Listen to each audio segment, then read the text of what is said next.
किसी के मुंह से कोई नहीं पैदा हो सकता, किसी के बाहू से कोई पैदा नहीं हो सकता, किसी की जंघे से कोई पैदा नहीं हो सकता, तो पैर से शुद्ध भी पैदा नहीं हो सकता। यह सत्य है। किसकी नजर में शुद्ध है।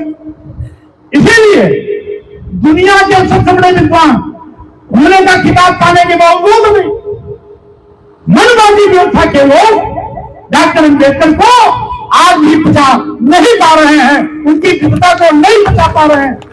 इसीलिए इस प्रकार की ओछी टिप्पणियां गाहे बगाहे के नाम पर मुंह बचाने वाले लोग सनातन का पहले अर्थ समझें, उसके बाद सनातन की वकालत करें।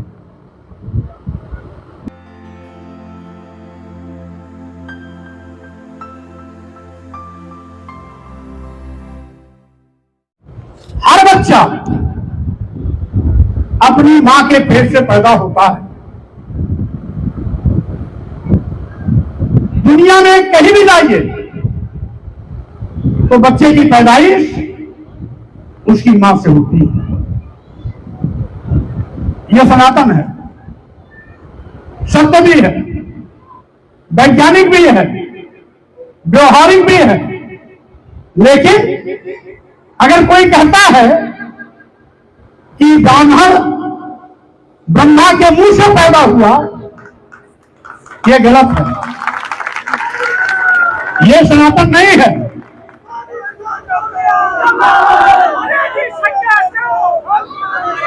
अगर कोई कहता है ब्राह्मण ब्रह्मा के बाहू से पैदा हुआ, तो यह न वैज्ञानिक है, न व्यवहारिक है, न सत्य है, न दुनिया में कहीं किसी के मुंह से बच्चा पैदा होता है, न किसी के बाहू से पैदा होता है।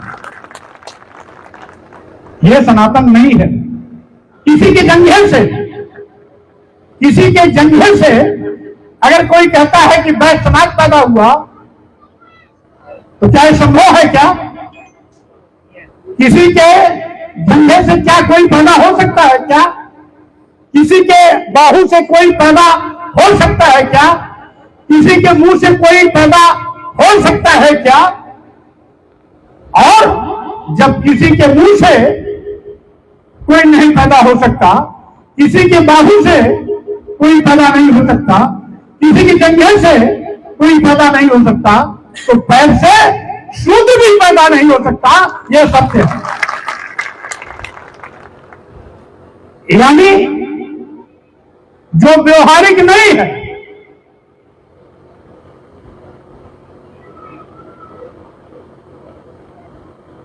जो स्वाभाविक प्रक्रिया नहीं है, वो सनातन नहीं है।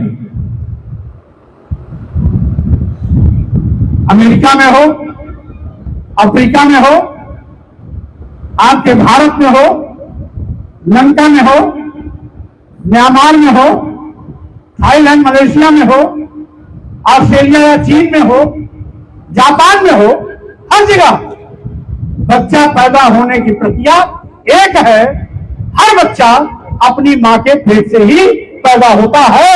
यही सत्य है, और यही सत्य है, यही वैज्ञानिक है, यही व्यवहारिक है, यही सनातन है।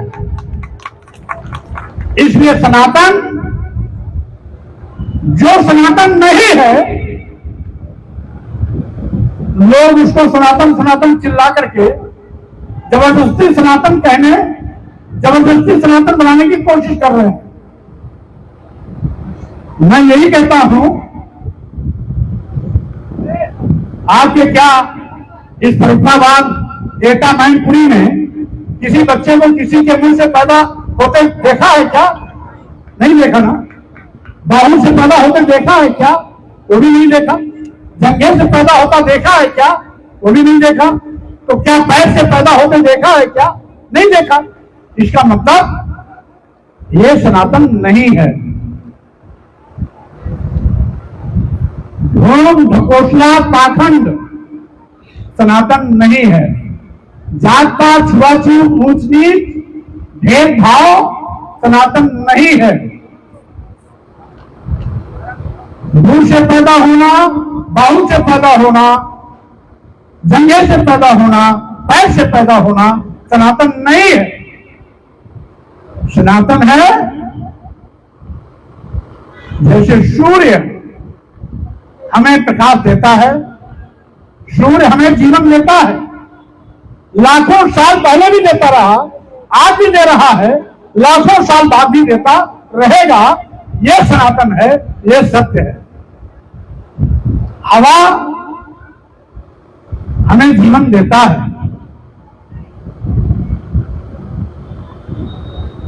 पानी हमें जीवन देता है, अग्नि हमें जीवन देता है।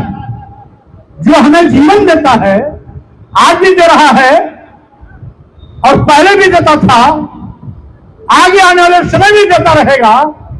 यह शाश्वत है, यही सनातन है और यही सत्य भी है, यही वैज्ञानिक भी है। इसलिए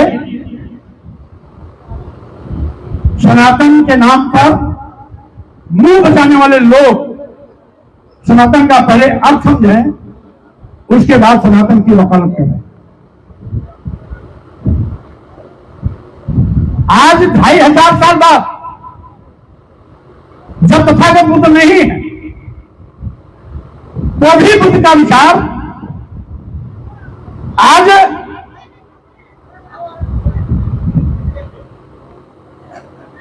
अमर होकर दिनों दिन दुनिया में फैलता जा रहा है, क्योंकि ये व्यवहारिक है, वैज्ञानिक है, सनातन भी है और साथ ही साथ जिस रूप में इसकी स्वीकार्यता तथागत बुद्ध के कार्यकाल में थी, वही स्वीकार्यता आज भी है और आने वाले दिनों में हजारों हजार साल बाद भी ये व्यवहारिक रहेगा। जैसे अभी पूज्य विप्लु उपानंद जी बुद्ध बनना के बाद पुरुषोत्तम बनना और उसके बाद पंचशील का पाठ करा रहे थे। तो पंचशील में जो 5 शील है,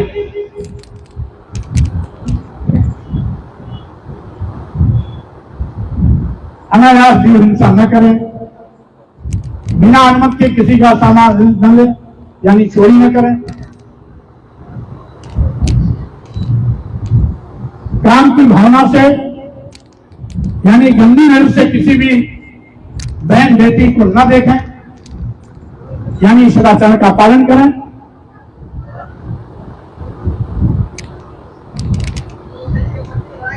असत्यभाषी न हो, झूठ न बोलें, किसी की चुगली न करें और किसी भी नशीली चीज का सेवन न करें। ये तो हमेशा व्यवहारिक है।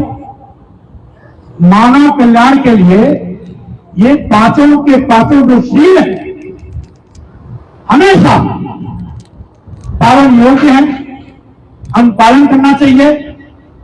इससे वो पूरा का पूरा परिवार खुशहाली के रास्ते पर जाएगा। और कोई एक शील आप तोड़ते हैं, अगर किसी की हत्या करते हैं तो 302 के अपराधी बनेंगे, जेल जाएंगे, पूरा परिवार आपकी जमानत कराते कराते तबाह हो जाएगा। चोरी डकैती में जेल जाएंगे, आपका पूरा परिवार बदनाम भी होगा। जमानत कराते कराते जिला कचहरी से लेकर के हाई कोर्ट तक आपको जाकर जाना पड़ेगा, आर्थिक रूप से तबाह हो जाएंगे। किसी की इसी प्रकार से कहीं अगर दुराचार में पकड़े गए तो आपको भी जेल जाना पड़ेगा। आसाराम बापू बहुत बड़े संत थे, बहुत बड़े संत थे, हजारों की भीड़ होती थी उनको सुनने के लिए। आज कहां है, कहां है? जेल में है। क्यों? क्योंकि उनकी नजर हमारी बहन बेटियों पर गलत पड़ गई, दुराचार बलात्कार के अपराधी बन गए। और इतना बड़ा संत आज जेल में है, न राम के हुए न रहीम के हुए। और इसी प्रकार से आप अगर किसी भी नशीली चीज का सेवन करेंगे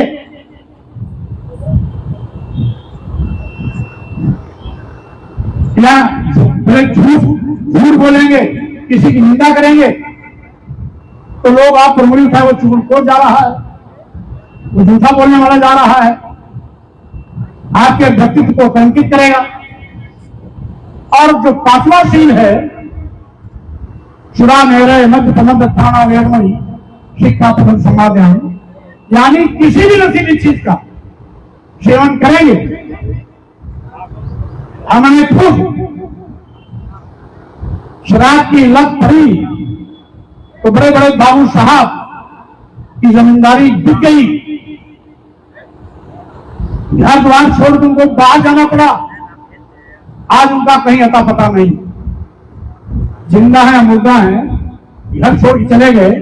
ऐसे तमाम रजवाड़े महाराजे जमींदारों को हमने उच्छिन्न होते हुए देखा है। यदि कोई नशा का शिकार बना तो समझ लीजिए वो दीन ईमान सब चीज से उसको हाथ धोना पड़ा। जमीन भी गई, जायदाद भी गई, बच्चे भी बिगड़ा गए और उसकी पूरी की पूरी हैसियत समाज के सामने खत्म हो गई। ये पहले भी व्यवहारिक था, आज भी व्यवहारिक है, आगे व्यवहारिक रहेगा। इसलिए मैं कहना चाहता हूं कि भगवान बुद्ध का दिया गया आज से 2500 साल पहले जो संदेश था, मानव कल्याण के लिए उनकी बातें थी, वो आज भी उतना ही व्यवहारिक है जितना कि बुद्ध काल में था। इसी प्रकार से आज एक नई चर्चा चल रही है। कुछ लोग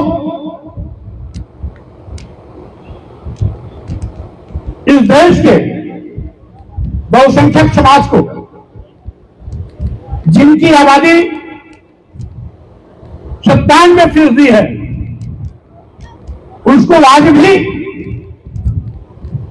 गुलाम बना के रखने की कोशिश कर रहे हैं। आज भी उसको 2 दर्जे का, 3रे दर्जे का, 4थे दर्जे का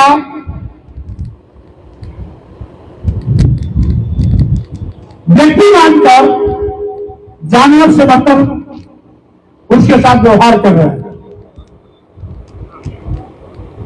जो यहां पर आज तो भारतीय संविधान है, बाबा साहब डॉक्टर अम्बेडकर का लिखा हुआ भारतीय संविधान है।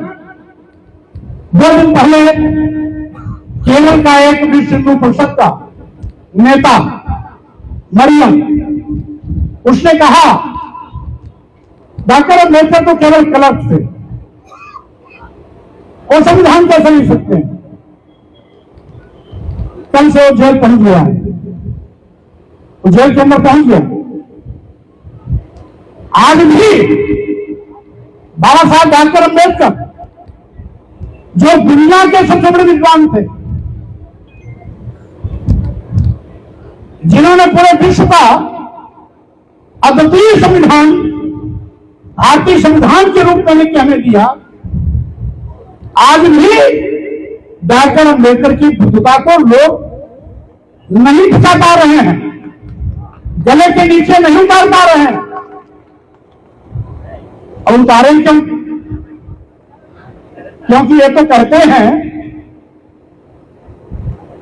कि पूजे न शूद्र गुण ज्ञान न प्रवीणा, मतलब गुणी भी है, ज्ञानी भी है, ज्ञान में प्रवीण भी है, एक्सपर्ट भी है, फिर भी उसका सम्मान मत करो अगर वो शूद्र समाज से ताल्लुका रखता है। तो डॉक्टर अम्बेडकर तो इनकी नजर में शूद्र है। इसीलिए दुनिया के सबसे बड़े विद्वान होने का खिताब पाने के बावजूद भी मनमानी व्यवस्था के लोग डॉक्टर अम्बेडकर को आज भी बचा नहीं पा रहे हैं, उनकी दिव्यता को नहीं बचा पा रहे हैं। इसीलिए इस प्रकार की ओछी टिप्पणियां गाहे बेगाहे करते रहते हैं। यही नहीं, इन्होंने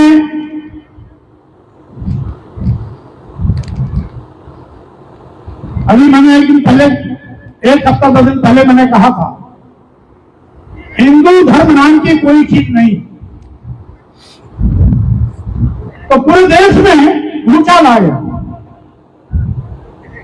लेकिन यही चीज आरएसएस के प्रमुख मोहन भागवत ने कहा था, यही चीज प्रधानमंत्री माननीय नरेंद्र मोदी ने कहा था, यही चीज 4 दिन पहले भारत के केंद्रीय मंत्री भारतीय जनता पार्टी के पूर्व राष्ट्रीय अध्यक्ष नितिन गडकरी ने कहा था कि हिंदू धर्म कोई धर्म नहीं है, हिंदू एक जीवन शैली है। किसी ने कहा जीने की कला है, तब भूचाल नहीं आया। लेकिन अगर स्वामी प्रसाद गौड़ा ने कह दिया कि हिंदू धर्म नाम की कोई चीज नहीं है, तो पूरे देश में भूचाल आ गया। आखिर क्यों? स्वामी प्रसाद गौड़ा की बात क्यों पीछे लगती है? क्योंकि स्वामी प्रसाद गौड़ा कलवा शब्द बोल देते हैं, कलवा शब्द बोल देते हैं, इसलिए भूचाल मच जाता है, बवंडर आ जाता है। अगर हिंदू धर्म कोई धर्म नहीं है तो है क्या? तो मैंने मोदी कहा था वो ब्राह्मण धर्म है।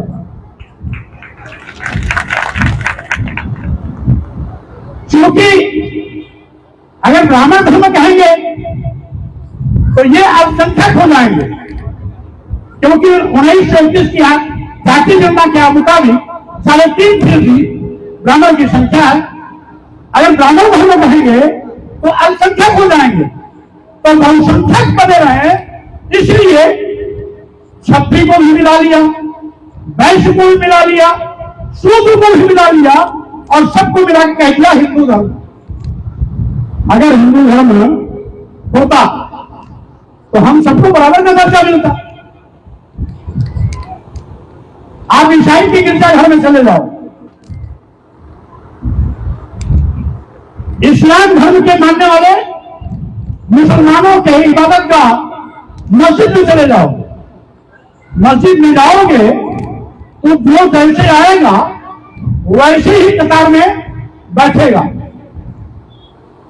चाहे नवाब साहब आवे, चाहे रिक्शा वाला आवे, चाहे जूता में पालिश करने वाला आवे, जो जैसे आएगा मस्जिद में वैसे बैठेगा। गिरजाघर में पूजा में जैसे आएगा वो ऐसे बैठेगा। लेकिन इनके मंदिर में क्या हाल है? वो देवी देवता भगवान की मूर्ति जो पत्थर कटा बनाता है, वो जब तक बनाता है तब तक तो उसे कोई परहेज नहीं। जैसे ही मंदिर में वो मूर्ति पहुंच गई, वो मूर्ति का बनाने वाला पत्थर कटा भी उस मंदिर में नहीं जा सकता है। ये भेदभाव, यानी उस मूर्ति का जन्मदाता कौन? पत्थर कटा। अगर वो पत्थर कटा अगर अपने हथौड़ी शैली से, अपनी कला से उस मूर्ति को न तराशे तो किसी भगवान, किसी देवी देवता की मूर्ति नहीं बन सकती। बनाता पत्थर कटा है। मंदिर में पहुंचने के बाद पत्थर कटा का प्रवेश वर्जित। तो पत्थर कटा बेचारा केवल पत्थर कटा। हमारे देश के राष्ट्रपति द्रौपदी मुर्मू जी तक को मंदिर में जाने से रोक दिया जाता है। यह है ब्राह्मण धर्म। कौन रोकता है? पंडा, पुजारी रोक देता है। इसके पहले हमारे दूसरे राष्ट्रपति रामनाथ कोविंद जी, उनको भी राजस्थान ब्रह्मा मंदिर में दर्शन करने गए, पंडा ने रोक दिया कि साहब अंदर नहीं जा सकते, सीढ़ी पर माथा झुका के लौट आए। कौन रोका? पंडा, पंडित जी। तो धर्म किसका? जो रोकेगा उसका ना। वो पंडा पंडित जी अपना उसको धर्म मानता है, इसलिए राष्ट्रपति रामनाथ कोविंद जी को रोक दिया ब्रह्मा के मंदिर में जाने से, और द्रौपदी मुर्मू जी को रोक दिया दिल्ली के जगन्नाथ मंदिर में जाने से। उनके अधीन एक मंत्री जो ब्राह्मण जात का था, वो गर्भगृह में जाके पूजा करता है, और द्रौपदी मुर्मू जी क्योंकि आदिवासी समाज की थी, इसलिए उनको बैरिकेडिंग के बाहर रोक दिया जाता है। यह इनका धर्म है। और साथियों, मैं तो इसलिए बोलता हूं कि अभी भी वक्त रहते अगर धर्माचार्य लोग धर्म को बचाना चाहते हैं तो समय रहते सुधार कर लें, समय रहते अपनी गलतियों को स्वीकार करके भेदभाव मूलक बातों को तथाकथित ग्रंथों से बाहर निकालने का काम करें। अगर नहीं करेंगे तो स्वाभाविक रूप से यह अल्पसंख्यक बन के रह जाएंगे, इनका धर्म 3.5 फीट में सिमट जाए। इन्होंने तो क्षत्रियों तक को नहीं छोड़ा, क्षत्रियों तक को नहीं छोड़ा, क्षत्रियों को भी दूसरे दर्जे का व्यक्ति बना दिया, उनके साथ भी समानता का व्यवहार नहीं। जो क्षत्रिय बड़ा घमंड करता है अपने बाहु पर, अपने तलवार पर, अपने शस्त्रास्त्र पर, उसकी भी हैसियत इन्होंने बता दिया तुम्हारी क्या औकात है।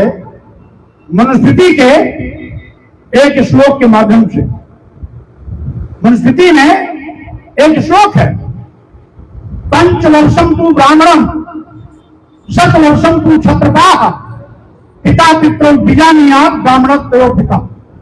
यानी 5 साल के ब्राह्मण 100 साल के क्षत्रिय में पिता पुत्र का संबंध होता है, जिसमें 5 साल का ब्राह्मण 100 साल के क्षत्रिय का पिता होता है। अब सुन लो, यानी 5 साल का ब्राह्मण का बच्चा 100 साल के क्षत्रिय का पिता है। ये मनु महाराज ने मनुस्मृति में लिख मारा है। वैश्य समाज के लिए तो और भी कटु शब्द लिखे हैं, लेकिन हम विस्तार में नहीं जाना चाहते।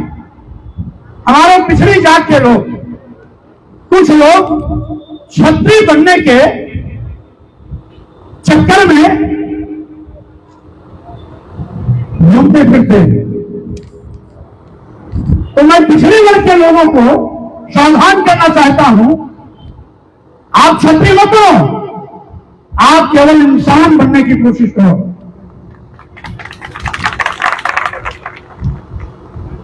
अगर क्षत्रिय बनोगे तो मनु महाराज ने आपके लिए पहले से व्यवस्था कर रखी है, आपके जाने के पहले व्यवस्था कर रखी है कि तुम क्षत्रिय बनोगे और 100 साल की तुम्हारी उम्र हो जाएगी तो 5 साल के ब्राह्मण को बाप कहना पड़ेगा।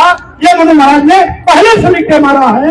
इसलिए हमारे पिछले समाज के लोग क्षत्रिय बनने से बाधा हो, इंसान बनो, मानव मानव एक समाज की विचारधारा पर आगे बढ़ो। और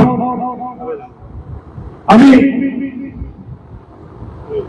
भिक्षु भाई ने हमें एक धम्मपद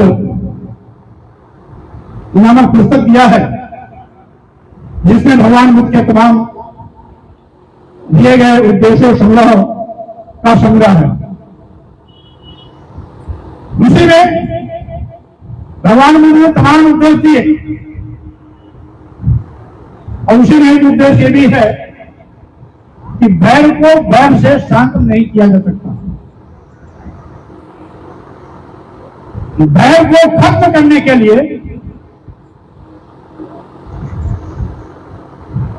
मित्रता के भाव से आपको आगे आना पड़ेगा।